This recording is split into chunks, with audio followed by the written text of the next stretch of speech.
Hola chicos, ¿qué tal? ¿Cómo estáis? Bueno, en el vídeo de hoy vamos a ver el último concepto de la parte de combinatoria y conteo que estamos viendo hasta el momento, que son las permutaciones.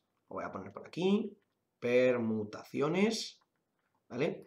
¿A qué nos referimos con una permutación? Una permutación no deja de ser más que un caso específico de las variaciones en el cual simplemente lo que tenemos es que tenemos que utilizar todo el grupo de elementos que tenemos en este caso, ¿de acuerdo? Es decir, si nosotros teníamos, por ejemplo, en el caso anterior, veíamos el grupo A, B y C y hacíamos n igual a 3, k igual a 2, es decir, tres elementos cogidos de 2 en 2, en el caso de las permutaciones es obligatorio que n y k sean estrictamente idénticos, ¿de acuerdo? Es decir, realmente lo que yo voy a hacer es ver de cuántas maneras distintas puedo ordenar este grupo de tres elementos, ¿vale? No puedo dejar ningún elemento fuera en ninguno de los casos, ¿vale? Es decir, que al final la expresión general que tendré será, si recordáis, las variaciones teníamos de n elementos cogidos de k en k, era n factorial entre n menos k factorial, ¿vale?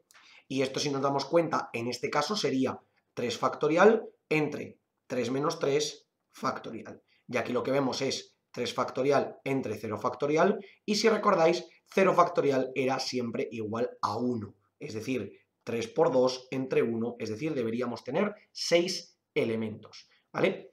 Como este elemento de aquí abajo siempre va a ser igual a 0 factorial, es decir, siempre va a ser igual a 1, porque n menos k en el caso de las permutaciones siempre va a ser estrictamente idéntico a 0, o lo que es lo mismo que n y k siempre van a ser estrictamente idénticos, lo que tendré que ser será que las permutaciones de n elementos serán siempre igual a n factorial, ¿vale? Elimino todo este término porque estaré siempre dividiendo entre 1, ¿vale? Esto es importante que lo tengamos en cuenta. Por otra parte, hay que considerar que en el caso de las permutaciones no se permite la repetición de elementos, ¿vale? Siempre tenemos que utilizar todos los elementos que tenemos en este caso, ¿vale? Mucho cuidado porque no es lo mismo que no permitamos la repetición de elementos a que dos elementos no sean iguales, ¿vale? Es decir, si yo tuviera, por ejemplo, las letras A, B, C y B, en este caso tendría que considerar los cuatro casos, ¿vale? Pero esto sería, por llamarlo de alguna manera, B1 y esto sería, por llamarlo de alguna manera, B2, ¿vale? Aunque son las mismas letras, la estamos considerando como elementos distintos. Pero lo que yo no puedo hacer es utilizar esta A, que solamente aparece una vez, dos veces. Es decir, las permutaciones no permiten ese concepto de repetir los elementos, ¿vale? Vamos a ver que en efecto esto se cumple para nuestra permutación. Es decir, yo tengo que ver cómo puedo ordenar los elementos A, B y C, todos ellos obligatoriamente en grupos de 3 elementos, todos ellos dentro de las distintas posibles permutaciones que tenga. Entonces, lo primero que tendré será la A delante y B y C detrás, la A delante y C y B detrás. Recordad que en este caso, por supuesto, el orden importa, ¿vale? Como hemos visto que era básicamente una variación de las variaciones, nunca mejor dicho, es decir, un cambio dentro de las variaciones, en este caso el orden sí que nos importa, ¿vale? Después pondremos la B delante y nos quedará A con C, y la B con C con A, y por último la C delante A y B, y la C delante B y A. En efecto podemos ver que son 1, 2, 3, 4, 5 y 6 permutaciones distintas. Y si hacemos n factorial será 3 factorial, es decir, 3 por 2, por lo tanto nos quedará 6 elementos, ¿vale? Entonces, ¿qué es lo que ocurre? Que aquí las permutaciones en general van a crecer mucho más rápido que las demás, ¿vale? ¿Por qué? Porque la función n factorial, en términos generales, siempre va a crecer más rápido que la función binomial, ¿de acuerdo? Hemos de tener en cuenta que aquí solamente tendremos elementos multiplicando, mientras que en el caso de las variaciones teníamos elementos dividiendo, ¿ok? Como no tenemos posibilidad de repetición, pues simplemente en el caso de las permutaciones no tenemos ningún caso más, ¿vale? Supongamos, por ejemplo, que tuviésemos 4 letras, las letras A, B, C y D. Pues en este caso tendríamos que sería 4 factorial, es decir, 4 por 3 y por 2. 4 por 3, 12, 24 elementos. Y tendríamos que ponernos a hacer las distintas combinaciones. Es decir, la A delante, BCD, BDC, CBD, CB... Nos quedarían un montón de cosas, las cuales, como podéis ver, simplemente con el 4 ya me he ido hasta el número 24. Pero podrían seguir creciendo y esto hemos de tenerlo en cuenta, ¿vale? Entonces, chicos, con estos vídeos hemos visto básicamente las diferentes utilidades que pueden tener las tres maneras de ordenar ciertos elementos.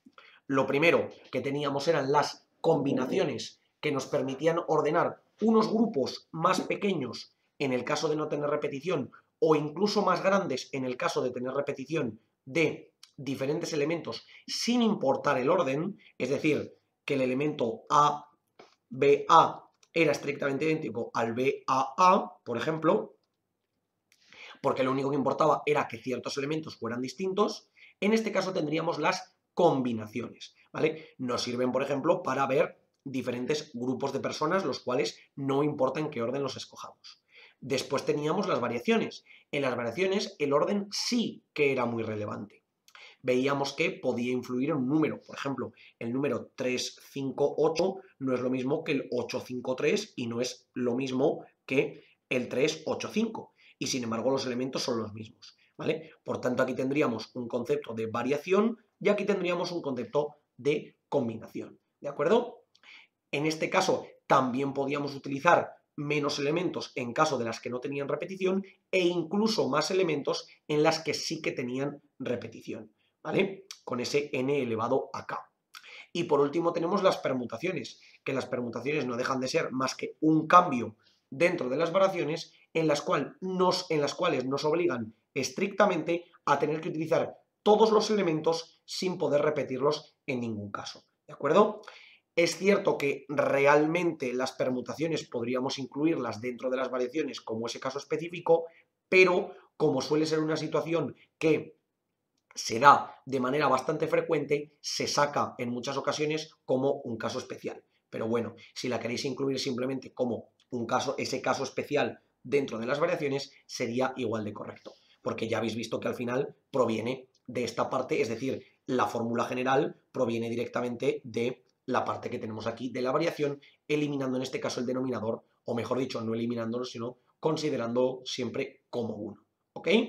Entonces, hasta ahora hemos visto algunos ejemplos sencillos y veremos más adelante algunos problemas de aplicación directa en los cuales veremos cómo las permutaciones, las variaciones y las combinaciones nos pueden servir para determinar ciertos elementos que tendremos en los diferentes problemas. Como os digo siempre, chicos, por favor, cualquier duda, cuestión o pregunta que tengáis, dejadlo en los comentarios y nosotros la intentaremos resolver. Por lo demás, muchísimas gracias por ver el vídeo, espero que os haya servido y que vaya bien.